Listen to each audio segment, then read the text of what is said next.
اعوذ باللہ من الشیطان الرجیم، بسم اللہ الرحمن الرحیم۔ معزز ناظرین السلام علیکم۔ آج ایک نئی ویڈیو کے ساتھ آپ سب کی بارگاہ میں حاضر ہوا ہوں کہ دنیا میں اللہ رب العزت نے 7 چیزیں ایسی رکھی ہیں کہ جن کے اندر اللہ نے ہر روحانی اور جسمانی بیماریوں کا علاج رکھا ہوا ہے۔ نمبر 1 نماز، کہ نماز کے اندر اللہ رب العزت نے ہر روحانی بیماری کا علاج رکھا ہے۔ سورہ عنکبوت میں اللہ رب العزت نے خود ارشاد فرمایا، ان الصلاۃ تنہا عن الفحشاء والمنکر، بے شک لوگو یہ جو نماز ہے یہ انسان کو بے حیائی اور برائی کے کاموں سے روکتی ہے۔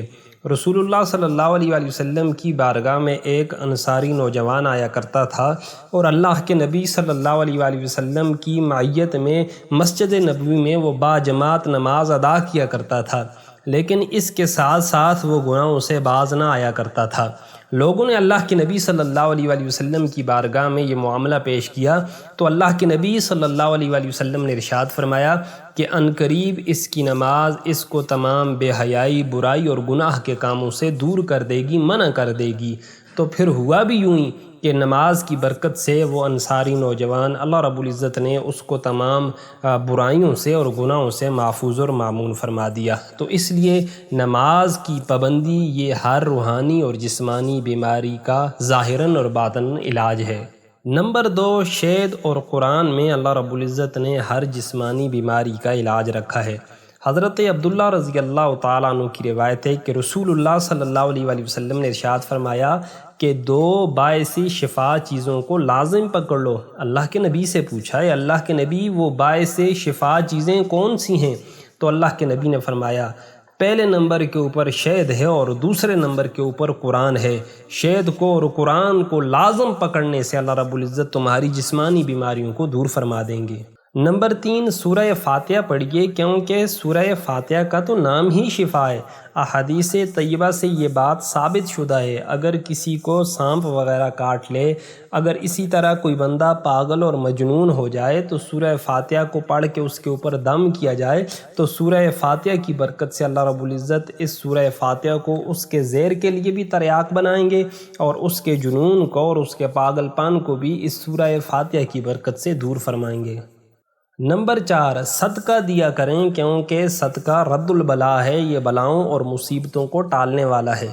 جس طرح حدیث طیبہ کے اندر اللہ کے نبی صلی اللہ علیہ وآلہ وسلم نے اپنی امت کو علاج کے لیے وہ دوائیں وغیرہ استعمال کرنے کا حکم ارشاد فرمایا، اسی طرح اللہ کے نبی صلی اللہ علیہ وآلہ وسلم نے صدقے کے ذریعے بھی علاج کرنے کا حکم ارشاد فرمایا۔ حضور پاک صلی اللہ علیہ وآلہ وسلم نے ارشاد فرمایا کہ صدقہ دو اور صدقے کے ذریعے اپنے مریضوں کا علاج کرو، کیونکہ اس کا فائدہ کیا ہے کہ صدقے کے ذریعے اللہ مصیبتوں اور پریشانیوں کو دور فرماتے ہیں اور صدقے کے ذریعے انسان کے اعمال میں اور انسان کی نیکیوں میں اضافہ ہوتا ہے۔ نمبر 5 مدینہ منورہ کی مٹی وہ شفا ہے۔ اللہ کے نبی صلی اللہ علیہ وآلہ وسلم نے ارشاد فرمایا کہ ہر بیماری کی شفا وہ مدینے کے غبار کے اندر اللہ نے رکھ دی ہے۔ اور ایک اور حدیث طیبہ کے اندر اللہ کے نبی صلی اللہ علیہ وآلہ وسلم نے ارشاد فرمایا کہ برس اور جذام کی بیماری کی شفا یہ مدینے کے غبار کے اندر اللہ رب العزت نے رکھ دی ہے۔ نمبر 6 آب زمزم پیجئے، کیونکہ آب زمزم کے ہر قطرے کے اندر اللہ رب العزت نے 70 بیماریوں کا علاج رکھا ہے۔ حضور پاک صلی اللہ علیہ وآلہ وسلم نے ارشاد فرمایا کہ یہ جو آب زمزم ہے یہ کھانے کے اعتبار سے ایک بہترین کھانا ہے اور اسی طرح ہر بیماری کے علاج کی شفا اللہ رب العزت نے آب زمزم کے اندر رکھی ہے۔ یہ وہ بابرکت اور مقدس پانی ہے جو 5000 سال قبل حضرت اسماعیل علیہ السلام کی ایڑیوں کی رگڑ سے اللہ رب العزت نے مکہ کے اندر اس کو جاری فرمایا تھا۔ اور ایک اور حدیث طیبہ کے اندر اللہ رب العزت نے آب زمزم کی فضیلت بیان فرمایا کہ آب زمزم کا پانی اس مقصد اور فائدے کے لیے ہے جس کے لیے پیا جائے۔ انسان کے دل کے اندر جو بھی حاجت ہو، انسان کے دل کے اندر جو بھی تمنا اور آرزو ہو، تو آب زمزم کو پینے سے پہلے وہ اپنی تمنا اور آرزو اپنے سینے میں رکھے اور اللہ سے دعا کرے تو اس آب زمزم کی برکت سے اللہ رب العزت اس بندے کی ساری حاجات کو پورا اور منظور فرمائیں گے۔ اور نمبر 7 کے اوپر ہے کہ والدین کی دعاؤں کے اندر اللہ نے دنیا اور آخرت کی فلاح رکھی ہے۔